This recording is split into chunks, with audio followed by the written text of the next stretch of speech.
What's up, everybody? Welcome back to Southeastern 14, another edition of Bets and Ball Games with Edwards and Greeson. Before we get started, let's talk about our friends at Bet Online, your number one source for the NBA Finals and Stanley Cup playoffs this year. Every stat, every matchup, and even live odds and spreads while the games are being played. When the game's over, head on over to our online casino and get in on a game of blackjack or poker or unwind with one of our over 150 slot games. Head to the website today to get in on the action. Use promo code BELIEVE, that's all caps BLEAV, for your 50% welcome bonus on your first deposit. Bet online, the game starts here.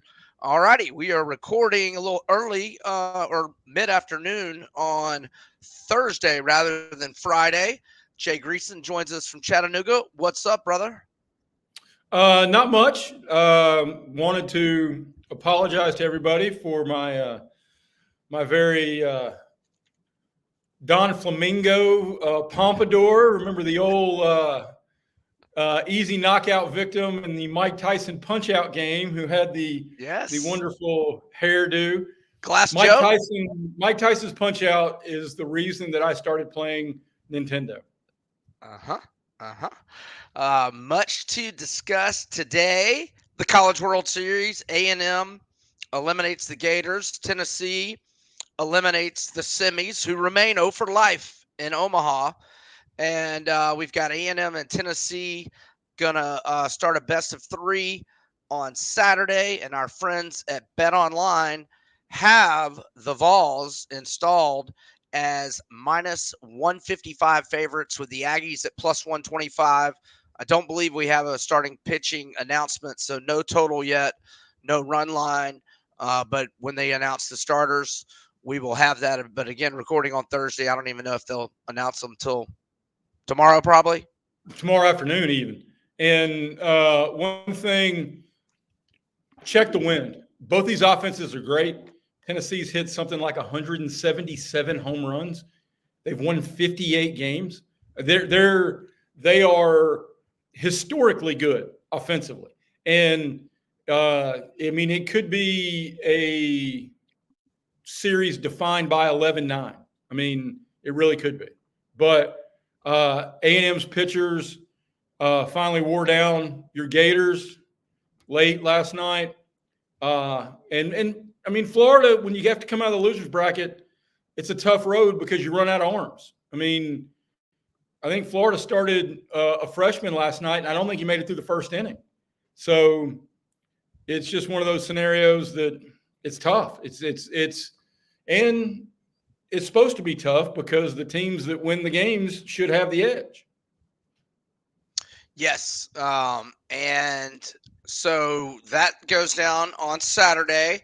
We're not sure if we're going to be recording Thursday or Friday next week. So we figured with the draft starting Thursday, we would delve into that a little bit because we've got, Reed Shepherd and Rob Dillingham from Kentucky and Dalton Knecht from Tennessee, all expected to be top 10 picks.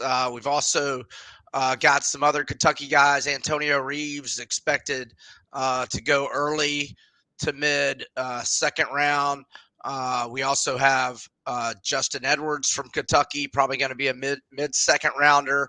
And there's some other SEC guys that are, probably on that late second round or go undrafted and sign free agent contracts. But those guys that I just mentioned are the main ones. And Bet Online is offering some picks that I'm getting to here now. So in terms of the number one overall pick, Reed Shepherd has 40-1 odds for that. Rob Dillingham has 100-1 odds for that. They don't have Dalton Knecht in the odds for the number one pick. The number two pick, Dillingham, 100-1 odds. Shepherd, 14-1 odds. I feel like a lot of mocks have Shepherd going number three, and he's the plus 110 favorite to go in that third slot. Dillingham, 20-1 to go third. And at fourth, you've got Shepard at plus 425, and you've got Dillingham plus 525. And at fifth, they finally hang Dalton Knecht 8-1 odds to go fifth, and Dillingham is 10-1 odds to go fifth. Shepard 12-1. Any thoughts on? And we talked about this, right as the season was ending. Uh, I mean, obviously he's going to get drafted high, so it's hard for me to say he made a mistake. But I think we both agree that Reed Shepard should have come back to school just for be the king of Lexington. Oh, I mean, it would have been a river of bourbon, co-eds, and 3-pointers. I mean, that's an enjoyable way to spend your 20th year on this planet. So, I mean, and I actually covered, before you and I worked together in Marietta, I worked at a paper south of Atlanta and covered his daddy at McIntosh High School. So, I mean, I'm not saying I know the Shepards and I've never met Reed, but it's just one of those things that with NIL money the way it is these days, if he'd have come back to Kentucky, he'd have made $1 million probably, or $500,000 in jersey sales. But yeah, and I mean his parents are both Kentucky legends, so how can he just be one and done there? It just doesn't make sense to me. Somebody that age, like, I would just want to have fun and be a college guy. Well, especially when money's not an object. But I'll even add this in.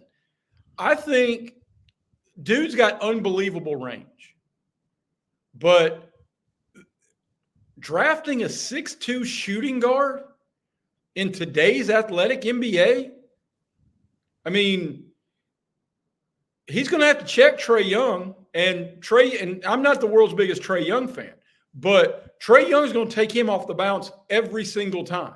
Yeah. Kyrie Irving is going to take him off the bounce every single time. So he better make 60% of his threes because he's going to give up layups at the other end. I mean, I don't know, but my favorite bet and I don't know if you mentioned it or not, but I would lay the minus 10,000 that the Hawks figure out some way to screw this up. So because that's a guarantee, that's a lock. That's the Greeson lock of the week. Lay whatever odds you can find on Hawks messing this up, and just take that to the bank. Go ahead, buy like some lakefront property or something with your future earnings, and just call it a day. Yeah. Okay. So they do have some over-unders for Reed Shepard. His over-under is 4.5. So if you like the under, which would obviously mean he goes first, second, third, or fourth, you got to pay a minus 175 price. If you like him to go fifth or later, it's plus 135. The interesting one to me is Bronny James at 40.5, because like the Lakers have the 56th pick, which they ideally would use at that point. But it's going to be comical. Like, I wonder if teams are going to be calling Rob Pelinka, the Lakers GM, and saying, hey, we're going to take Bronny if you don't trade up to get him. What are you going to give us? And are they just completely psyching him out? Or would they actually do it and then try to, get LeBron to come to their team? That's we've never dealt with anything like this in a draft ever. Typical Bron. Well, and I think clearly the only people who are truly rooting for LeBron James are Bill Belichick's defensive assistant son and Jerry Jones's boy in the front office of the Dallas Cowboys, because those guys firmly believe in nepotism. So those guys are 100% Team Bronny at this point. I don't know if the Lakers have said repeatedly they are all in on trying to figure out to get 2 more years out of LeBron. And hey, he's become a polarizing, almost a caricature of whatever he's trying to be. But LeBron James at 38 was no worse than like the 5th or 6th best player in the NBA this year. Oh, he's still damn good. He's unbelievable. And say what you want about what he has to say, what his politics, all that's fine, well, and good. It's his opinion, and it can be your opinion. But Dude spends millions to make certain that body is ready for the NBA Hall. Nobody, nobody has been. I mean, that's a marathon career with very little injury. And to be fair, and I know again, he's a polarizing guy, especially over the last handful of years. But with the possible exception of Tiger Woods, nobody was more hyped when they were still in high school. And LeBron James has never had anything close to a major controversy in his life, dealing in almost a quarter century spotlight since he was in Akron, Ohio. Yep. And no major injuries as well, like you noted. I mean, he's had some this or that sore knee or hamstring but never any torn ligaments, or I don't think he's ever had any broken bones. Has he ever even had a season-ending injury? I don't think so. I I think don't he's think he played had. other than like work stoppages or COVID, it's been 60 plus games now. He, like a whole lot of the guys in the NBA, are there are a handful of phrases in the common nomenclature that just make us 12-year-old boys giggle, and load management is one of those. Yes, it is. Yes, it is. Okay. All right. Before we get to and this is our Texas A&M Aggie Day. Before we get there, um, some conversation about NCAA tournament expansion going on, and I think um, Commissioner Sankey's got a lot to do with this, doesn't he? I not only do I think he has a lot to do with it, uh, I think the Power Four, and let's go ahead and start. Just the Power Five is dead. We're going to start just realizing that it's the Power Four. And when the SEC adds an Oklahoma and a Texas, they have NCAA tournament expectations every year. When the Big Ten expands to 20, those conferences are going to want more at-large bids. They're going to say they deserve more at-large bids, and they're probably in some ways right. So the model's being trotted out there, and I think you and I are on the same page that expansion I'm not a fan of. I'm not a fan of the college football playoff expansion because it devalues the regular season. I am not really a fan of expanding the NCAA basketball tournament because of what the unforeseen ripple effects it could have on my bracket. And if you think the bracket has not elevated March Madness into the stratosphere of one of the three greatest sports events on the North American calendar, then you're foolish, because the bracket gets Susan in Lifestyles here at the Times Free Press picking Duke because she likes their uniforms. And then next thing you know, you've got 70 people around the workplace all putting $5 in a kitty and talking about, oh, did you see Valpo beat Ole Miss? And oh, did you see this? Did you see that shot and that buzzer beater? And oh, I picked the number 1 seed to lose. No, you didn't. And if you did, your sheet's crap. So but enjoy your victory lap about picking Virginia to lose in the 16-1 game. But this one would incorporate an additional 4 and potentially an additional 8 teams, expanding the field to 72 or 76. But those extra games would be in a first 4 type of scenario, which those games would be earlier in the week, and we would still have time to fill out our brackets, which would be the traditional field of 64. That I'm at least open to listening to. But anyone who thinks this is going to be for the Davidsons or the UTCs or the Valpos or the smaller conferences to have an opportunity, if you win the conference regular season but fall in the tournament, you still may get a bid, you're kidding yourselves. This is about finding ways to get 4 or 8 extra Power 4 teams, cashing checks, and into the dance. Yep, it sure is. I hope they don't mess with it, but like you said, I mean, the first 4 type scenario, it is more games for gambling. So I guess I'll be open-minded to that. All right, so let's get into the 2024 Texas A&M Aggies. We've got a Jimbo out of there. We got Mike Elko coming in, taking over a team that went 7-6 straight up, 5-6-2 against the spread. The Aggies return 9 starters on both offense and defense, so 18 total. They lost 30 lettermen. They averaged 33.3 points per game last year. They gave up 22.1 points per game last year. They were plus 1,180 in net yardage. They were -2 in turnover margin. I'm gonna go through where they rank in Phil Steele's national unit rankings. At quarterback, they're number 26, running back number 11, receivers number 24, O line number 20, D line number 6, despite losing Walter Nolan, linebacker number 16, secondary number 31, and special teams number 50.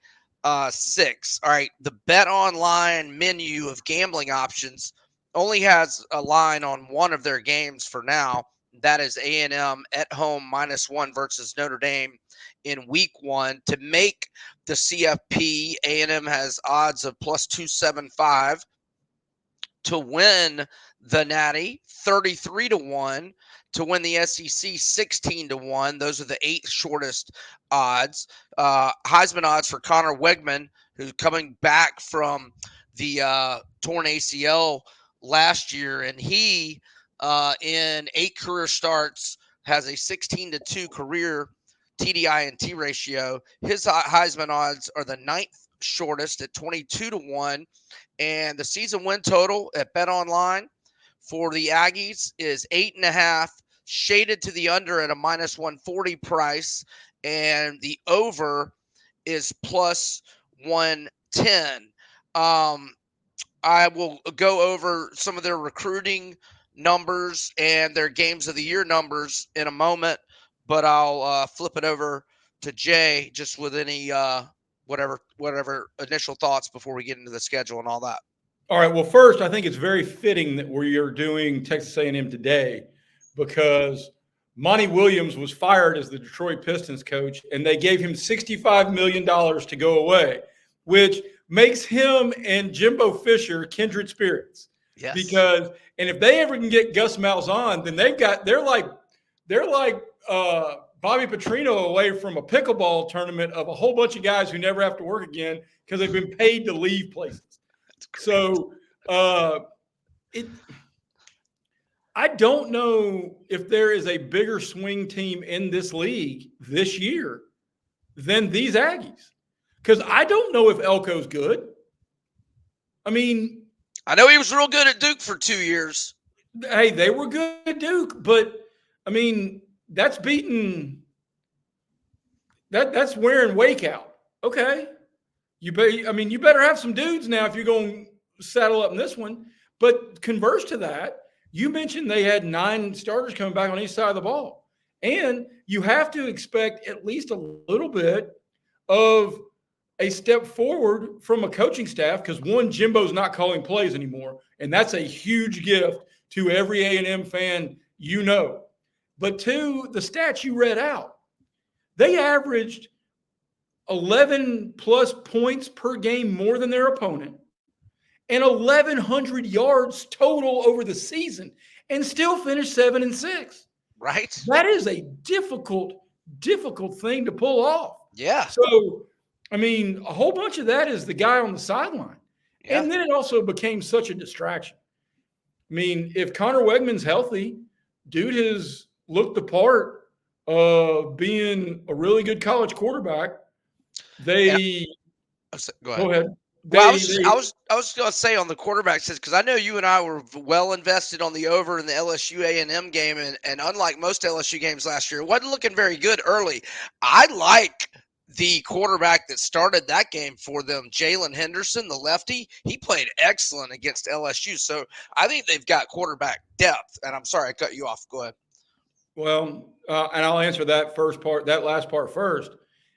every quarterback played well against LSU. That's I mean, excellent, excellent counterpoint. let's not anoint this guy for lighting up the Smyrna Roadrunners, can we? Sure, Uh, sure. but uh, I mean, but I was surprised that that our friends at Bet Online have it at 8.5. I thought it would have been 9 and maybe 9.5 because there's no Georgia on that schedule. There's no Bama on that schedule. There's no Ole Miss on that schedule. Yep. Yeah, that is true. Now the Notre Dame is a tough non-con, but you got all road games that are very winnable at South Carolina, at Mississippi State, at Auburn. In fact, they are -1 at Auburn at Circa, -2 at Auburn at DraftKings. So they're favored. So that's 3 road favorite spots. They're also favored at Florida at DraftKings -4. So they're favored in every one of their road games. Yeah, the schedule works for them. And Notre Dame's not neutral site. And I know we're going to go through it game by game. That's in College Station. 100,000 plus. Yeah. All right. So here's some Man, line. hey, Oh, go ahead. the A&M folks show up, dude. They do. I mean, they show up. Did you see George Strait had 110,000 at a concert at Kyle Field? I did see that. I did see that. Oh my word! That's There just crazy. must not be anything to do there. Right. And I love George Strait. I've seen George Strait in concert, but yikes, 110,000. Yes. I mean, well, during 2020 when it was supposed to be 25% capacity, I had like 50,000 behind the Gator bench. I know that, but so all right, here's some spreads. So at DraftKings, A&M -4 at Florida, -11.5 to Arkansas in Arlington, at Jerry's World. They are -4 to Mizzou, but remember when we talked Mizzou a couple weeks ago. Mizzou's got 2 weeks to prepare for that one, and A&M does not. A&M's -2 at home to LSU, -2 at Auburn, +4 to Texas. So Circa in Las Vegas came out with their games of the year this past Saturday, and they are just a slightly different from DraftKings. Circa has the Aggies -10.5 to Arkansas, -1 to LSU, -1 at Auburn, and +5 versus Texas. All right, last bit of just intel to share. So the recruiting class, Elko's first, was ranked number 16 overall by the 247 Sports Composite. 1 5-star, 23 4-stars, 18 3-stars. But number 16 overall, but number 4 in terms of transfer specific guys, 28 transfers, 8 transfers are 4-star guys. Well, and quite possibly, whether they're 4-star in high school or however you look at them, they added 2 defensive dudes in Des Ricks, the corner who was at Alabama, who was a former 5-star dude, and Nick Skirton, who led the Big Ten in sacks last year. So, I mean, they added a ton of dudes in the secondary and a ton of dudes on the perimeter offensively. Now, you can make a hard argument that they lost a safety. They lost Walter Nolan to Ole Miss and receiver Evan Stewart. That in the portal, as much as they added, they lost some future NFL guys. So, I mean, and that's going to happen. I mean, even before the crazy days of NIL and all of the portal free agency, when a coach gets canned or leaves or whatever else, the transition and the turnover is always eye-popping. But they lost 31 guys and added 28, as you just referenced. So, I mean, the coaching staff is far and away not the only new faces in that building. Yeah, they've got all their running backs coming back. But yeah, Nolan and Evan Stewart were enormous losses. Another guy in the secondary they added was Will Lee from Kansas State, is a 4-star transfer. They got a wide receiver from La Tech, as a 4-star transfer, Cyrus Allen. Trying to just go through and look.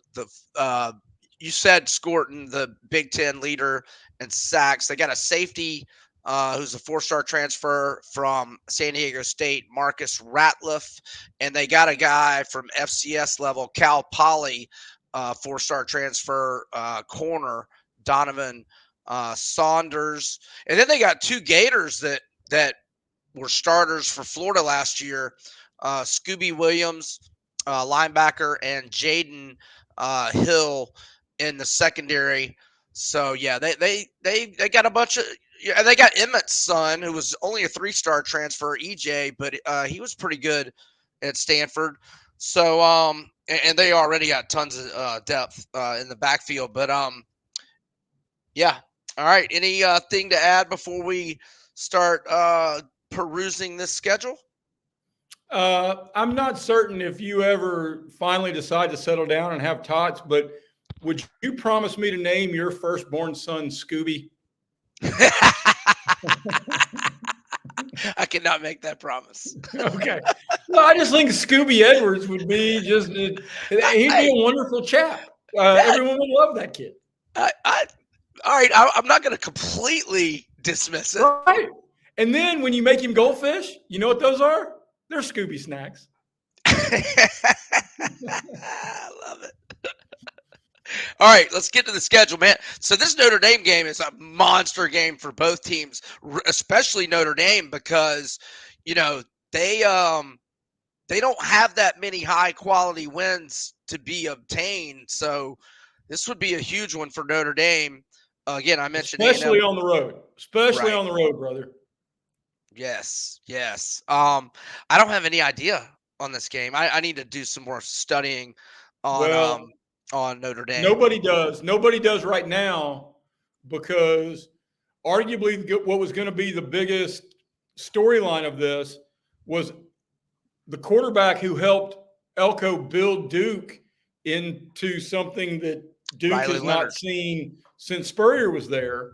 Riley Leonard has had some more injuries this spring and had ankle surgery, and it's unknown whether he's going to be ready for August 31st.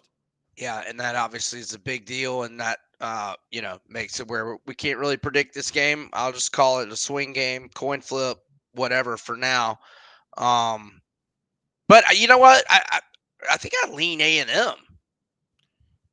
Well, it goes from being a field goal game, however you want to view it, to it being maybe even a double digit spread if Leonard doesn't play. Yeah, I don't know enough about Notre Dame's depth at QB, and I'm not going to try to look it up while we're live talking But about it. I know especially at home, I mean, they just paid $60 million to get Jimbo out of there. That place is going to be bonkers. Rocking. It's going to be rocking and rolling. All right, let's see. Where's the Notre Dame page? 252. Okay, let's see who their backup QBs are. All righty, here we are. So behind Riley Leonard, we have Steve and Jelly, who did play a little last year. 34 of 44, 77.3%, 504 yards, 7-1 TDI and T ratio. Those numbers are good, but I want to know which games those were Right. uh, before I would have much of an opinion. Yeah, because I'm not sure, when he was in there, and part of those stats could have been mop up duty, etc. Um, and then they've got Kenny Mitchie and CJ Carr. Looks like they were both highly recruited, like 4-star type of guys. Michi, whatever it is. He redshirted last year, and it looks like Carr was in for spring. He's a true freshman, but he was the prize of Marcus Freeman's third recruiting class. You think Marcus Freeman does a good Morgan Freeman impression? I could see that. I can too. I can too. I could see that. Like, I mean, just hit you with uh, I find myself so excited, I can barely contain myself. I hope the Pacific is as blue as it is in my mind. From Shawshank. Man, what a great movie. What a great movie. What an absolute Andy Dufresne. Um, good flick. All right, so where are you on the A&M at Florida? See, I think I kind of like the Gators in that game. Well, I mean, in picking this now, I will side with A&M because of their experience, and not just in returning starters, man. You go up and down their depth chart, and almost all those guys are either redshirt juniors or seniors. Because you remember, this is a whole bunch of the guts of that first NIL recruiting class that Jimbo broke the bank on. You remember? Yeah, oh yeah. I mean, they had 8 5-stars until Harold Perkins dipped out. They still had 7 5-stars. Now some of those are gone. Yeah, including Nolan, who and that Right. What you said about Ben Steele's ranking about them being viewed as the 8th best defensive line without Nolan is kind of staggering. And actually, it was the 6th. Yeah, I mean, I just think this is such a telling game for A&M, and really for almost everything you want to bet on in terms of a season of 8.5.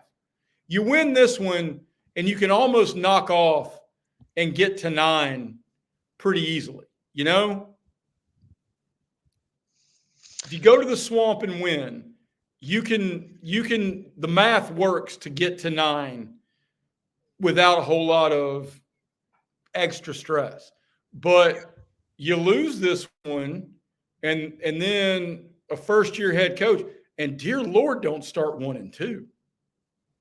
No, you don't want to start 1 and 2. Now, I think what's most likely is that they split the Notre Dame and at Florida.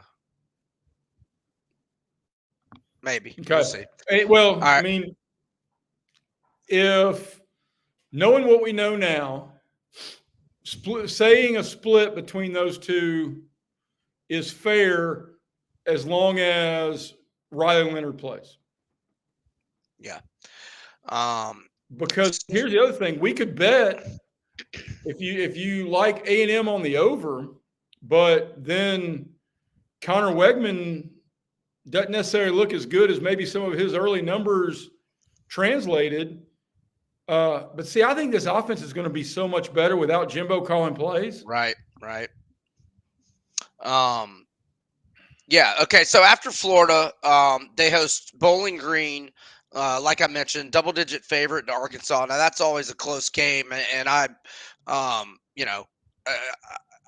bet Arkansas in that game a lot, and it seems like I cover quite often. Other than last year, was I on Arkansas in that game? I can't remember, but anywho, I'm going to give A&M a win against Arkansas. You? Yes, absolutely. See, and when we were talking Missouri the other week, like I like Missouri in this game. I mean, it sets up good for them. So it is A&M at home -4, but I'm going to say that's an L for A&M. I agree. Okay. Then they get 2 weeks to prepare for Starkville.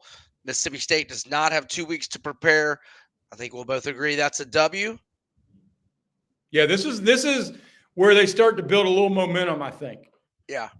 Yep. And LSU at home, tough one. That's a coin flip. What are you going to say? Well, I believe more in Wegman than I do in Niedermeyer or Nussmeier or whatever guy from Animal House is taking snaps for LSU this year. Marmalard, dead. Niedermeyer, dead. Wormer dead. Was it over when the Germans bombed Pearl Harbor? Hell no. But Germans, forget it. He's rolling. The man, that's two teams littered with NFL dudes that both could be in the top 6 in the college football race, or both could be severely frustrating their fan bases when they meet in late October in College Station. I feel like the home team wins that game usually. So Yeah. yeah, I'm gonna go A&M there. And then at South Carolina, when A&M's coming off a big rivalry game, and South Carolina's got 2 weeks to prepare, but I still got to go A&M there. You do. Then they get 2 weeks to prepare for New Mexico State, which is a great cushion to get ready for the Lobos. I wish Auburn had that extra time last year. Yeah, right. But you know where Diego Pavia is playing now, don't you? I do. He's in Nashville. That's right. That's right. All right. So then after the win over New Mexico State, well, how dare we? But Diego's gone. So yes, it is a W. At Auburn, late November. Oh, that's a look ahead spot for Auburn. Well, it's a look ahead spot for both. Oh yeah, whoa, yeah, that's right. That's a wash. That's complete. Yeah, I mean they're both looking ahead. Oh, 100%. One's looking to Tuscaloosa, and the other's looking to Austin. Yes, correct. So I think that's a wash then. So the look ahead is a non-factor. They're both looking ahead. At Auburn, man, it's tough to win there.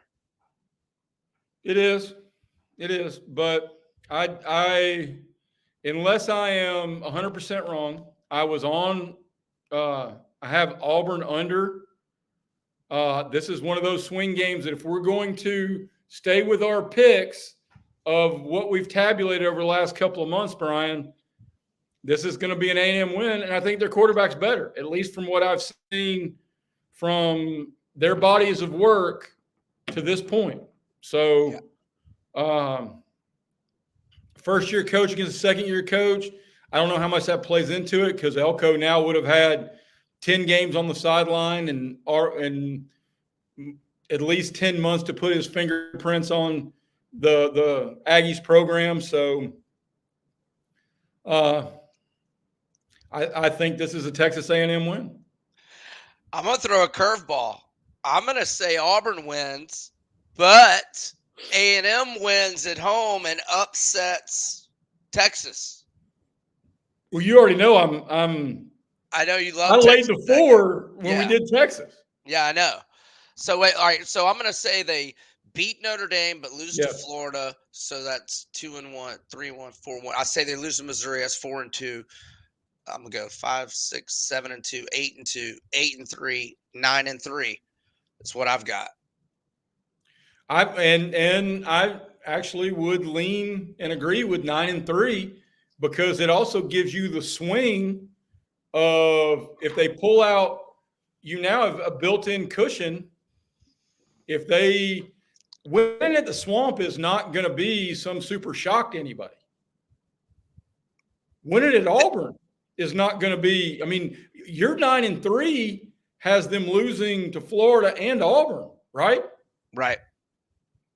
I mean, I know road games in the league are difficult, but Hugh Freeze would trade his roster for A&M's roster right now. 100%. Yes. And so would Billy Bob. Yeah. Yes. Yes, he would. Yes, he would. But we want to keep Lagway. We want to keep Lagway, hopefully. All right. So I lean over. I'm not, when I lean, that doesn't necessarily mean I'm going to bet it. But I lean over. Jay leans over. Do you lean or do you think you'll play it over? No, I'm not going to play. The only two that I am 100% on that we have already covered are Missouri and Ole Miss. So I've added a third that's outside of the SEC. for you to take a look at and see what you think later. I like Iowa over 7.5. Uh, Well, that they got rid of. Oh, we go back. We circle all the way back to the Nepotism. nepotism team Yes. picture. Kirk Yes. Ferentz's kid. I mean, dear Lord, not since Corky was on this so-called life has there been a more challenged offensive coordinator. Yeah. That guy. Yeah. Wow. Yeah. But I went through their schedule. I mean, the only game for Iowa that I say, oh, that's a definite L, is at Ohio State.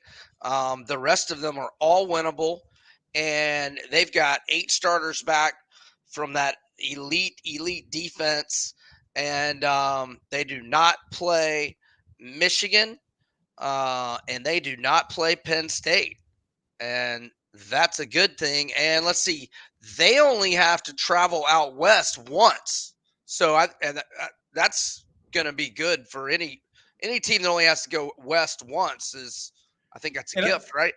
and I know we're on Southeastern 14, but if we're going to talk Iowa preview, has there ever been a team that whose biggest offseason concern is replacing the punter like Yeah. Iowa's was last year? And here, let me give you an example of what, like, they went 10-2, but listen to this: their net yardage for the year minus 671, and they're normally good at takeaways and stuff. Their turnover margin was -7. I we could go through 100+ years of college football. I doubt we'll ever find a team that went 10-2 was minus more than 650 in net yardage and -7 in turnover margin. I mean, that just shows what how great they were on special teams. And defensively, they were just filthy.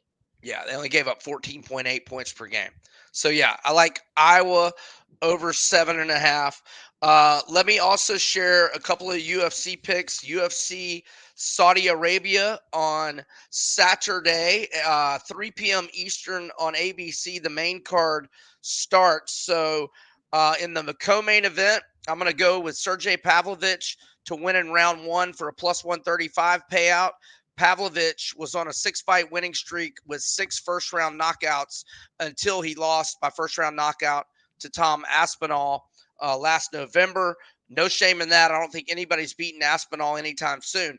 I'm going to also pair Pavlovich with Robert Whitaker, the former middleweight champion who is fighting in the main event. He was going to fight Hamzat Chimaev, but Chimaev had to pull out due to an illness. And Aliskerov is taking this fight on short notice. But Whitaker's only around minus 155 to 165. He's had a full camp. The other guy's only fought twice in the UFC. Now, he does have 2 first-round finishes, but big step up in competition and the short notice factor. So Whitaker and Pavlovich parlay should pay around the plus 135 to plus 140, depending on your prices. All right. Any parting shots? Tell them about Jay's plays or any other thoughts, gambling tidbits you might have. Not overly. Victory lap. Victory lap. Under 5.5. Well, yeah, we hit under 5.5. Thank you, Boston Celtics. And more importantly, thank you, the rest of the Dallas Mavericks, who completely laid down in game 5, not named Luka Doncic. So under 5.5 paid plus 350. Nice payout. Yeah, well, it was a good payday. Yeah. I don't see any way anybody could be on anything early in this NBA. But enjoyed the postseason. I think the best team won. So as for Jay's plays, it's my afternoon email, Monday through Friday. It's free. Go to timesfreepress.com and sign up in our newsletter department. It's 2 or 3 or 4 picks, whatever I like on that day or looking ahead to the weekend.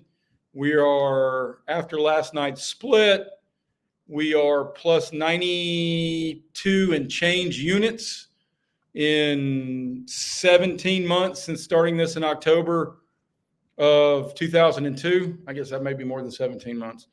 But just trying to figure out a way to get north of 100 and then hit the reset button and cash out with 100 with 10 times your money. So doing the best we can to make an honest living. You know what I'm saying? You're doing really, really well. So, I mentioned how Circa came out with those games of the year. If you go to Major Wager, I've got an article right there on the front. Picture of Dan Lanning and the Oregon Ducks coming out of the tunnel. I went through weeks 1 through 7 and went through a lot of the games with just some stats, numbers, etc. I will point out one of them is Georgia's -5 at Alabama. And if that line holds and Georgia does indeed go off as the favorite, that will be Alabama's first home dog situation since 2007 when they pushed in a 41-34 loss to LSU at home as a 7-point dog. And I'll have part two of that out either tonight or tomorrow. All right. For Jay Greeson, I'm Brian Edwards. Thank you for listening. Hit the like and subscribe button if you will. And thanks to Blake and Max for editing. And we'll be back with you again late next week, either Thursday or Friday. And let's see, who are we going to do next? Oklahoma. I think it's Oklahoma time. And then we'll probably get to South Carolina after that. For Jay Greeson, I'm Brian Edwards, and we are over and out.